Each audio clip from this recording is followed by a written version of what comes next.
وقال ربكم ادعوني استجب لكم ان الذين يستكبرون عن عبادتي سيدخلون جہنم داخرین۔ اللہ تعالیٰ سورہ مومن کی آیت نمبر 60 میں فرماتے ہیں، تمہارا رب کہتا ہے کہ مجھے پکارو، میں تمہاری دعائیں قبول کروں گا۔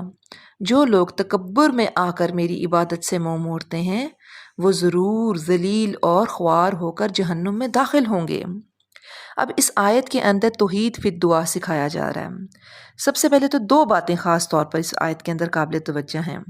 ایک یہ کہ دعا اور عبادت کو یہاں ہم معنی الفاظ کے طور پر استعمال کیا گیا ہے، کیونکہ پہلے فقرے میں جس چیز کو دعا کے لفظ سے تعبیر کیا گیا ہے اسی کو دوسرے فقرے میں عبادت کے لفظ سے تعبیر فرمایا گیا ہے۔ اس سے یہ بات واضح ہو گئی کہ دعا عین عبادت اور جان عبادت ہے۔ دوسرے یہ کہ اللہ سے دعا نہ مانگنے والوں کے لیے کیا کہا گیا ہے کہ تکبر میں آ کر میری عبادت سے منہ موڑتے ہیں، یعنی ایسے الفاظ استعمال ہوئے ہیں۔ اب اس سے معلوم ہوا کہ اللہ سے دعا مانگنا عین تقاضۂ بندگی ہے، اور اس سے منہ موڑنے کے معنی یہ ہیں کہ آدمی تکبر میں مبتلا ہو۔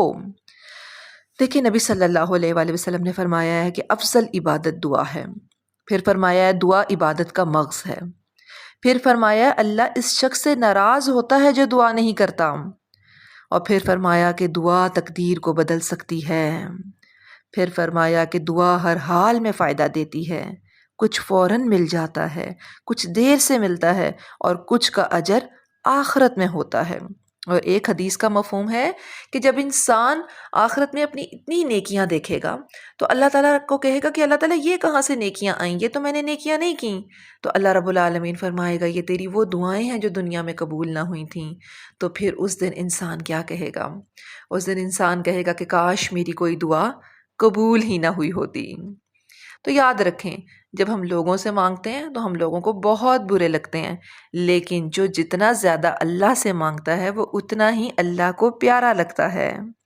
تو دعا مانگ کر امید کا دامن جو ہے وہ تھام کر رکھنا ہے، کبھی بھی دعا مانگ کر مایوس نہیں ہونا۔ اللہ رب العالمین انشاءاللہ دیر یا بدیر دعاؤں کا اجر